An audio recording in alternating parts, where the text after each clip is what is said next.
Today is Monday, April 26th, and we are doing something exciting. Yeah.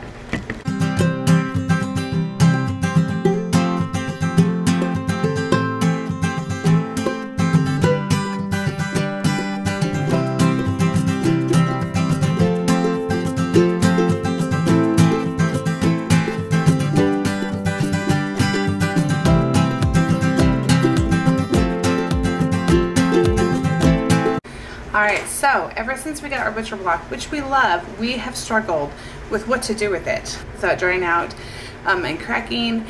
You know, it's staining a lot. I just got some blueberries that stained it.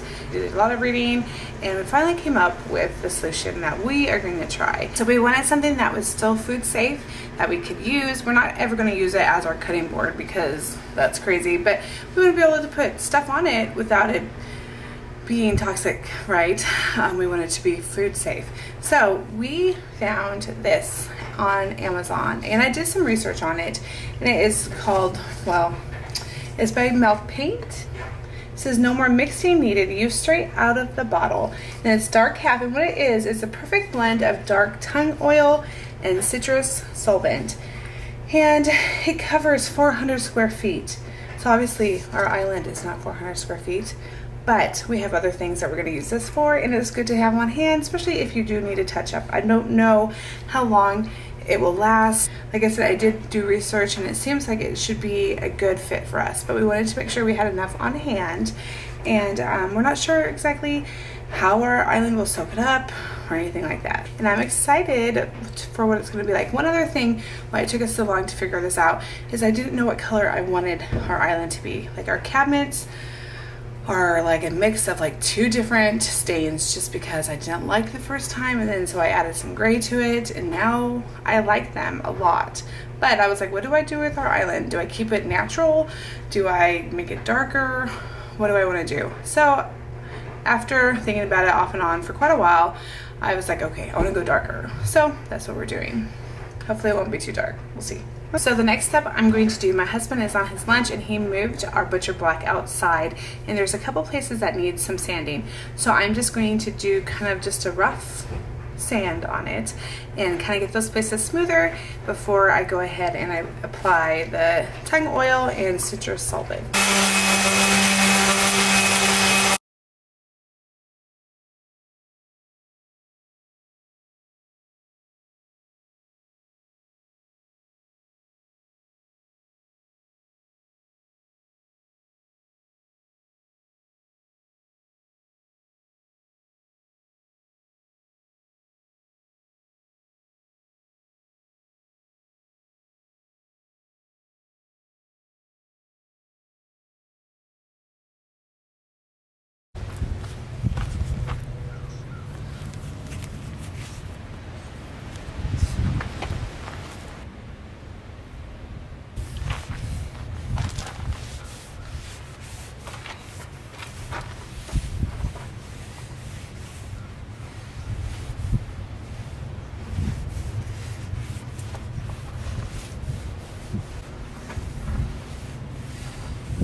Okay, so I've done about one coat of this. I'm going to let it sit for a while and then wipe it off, and then maybe apply some more and just see if it darkens up at all. I do think it's pretty.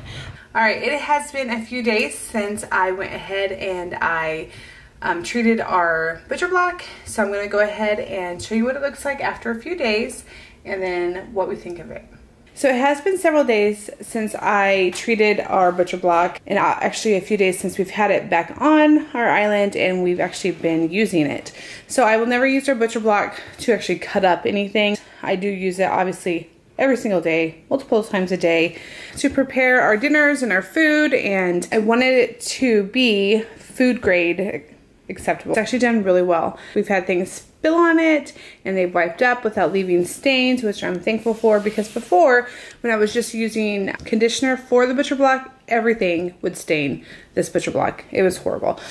So I like it, actually like the color. Not a big a fan as of this look right here, but actually, I don't know, it's kind of pretty. So we're gonna keep it. So once again, what we used is this milk paint, and it's dark half. So it's half tung oil, dark tung out. I cannot read. It's half, yes. It's the perfect blend of dark tung oil and citrus solvent. So I think you have to have both of those to make this work. I do sell them separately, but I wanted it all combined because let's just do it easier. And I went ahead and I got the dark color. I think they just have natural if you like the color of just normal butcher blocks, which I do, but it just wasn't really working in our kitchen. So we got that on Amazon. I think at the time it was like $70 some, so it's not cheap. And obviously you can tell that we have a lot left, but I do plan in the future needing to do this process again. $70? Yeah, it was quite expensive. So I do plan on doing this process again or using it on other things, so it's not a waste in my opinion. And I probably could have done more on here, but it, based off the directions, it did what it was supposed to do, and I put like 2 coats of it on. It absorbed, and anything within 20 minutes that was still puddled on top, I wiped off, and then I let it sit. So I don't know, it worked pretty good. And it could have been because I was treating our butcher block before with other things, conditioner, but I could tell our butcher block was definitely getting dry and just not in good shape. What's your opinion? I liked it before. Ryan liked it before. So did it stain before though? Quite easily. Yeah. Yes, like the last thing that was on there was like blueberries and, which obviously Strawberries purple. And yes. Bananas. So he might have liked the color before, right? But this would be better for us as far as taking care of it, because we all know prices are going up. Wood prices are going up. It's insane. They've already gone up. It's like $10 for like a 1x4. It's insane. So we need to take care of what we have. In our opinion, this was the best way to go. We did think about maybe staining it and just doing a poly on it, but I really wanted something that was still food grade safe. I will go ahead and put a link in the description for this tung oil from Milk. I can't remember the name. From Milk Paint that we did purchase off of Amazon. So I will go ahead and put a link in the description below if you want to look into it, look at the reviews, and see what people think of it, and possibly if it works for you. So that's what we went with. Yeah. Thanks for watching. Like and subscribe.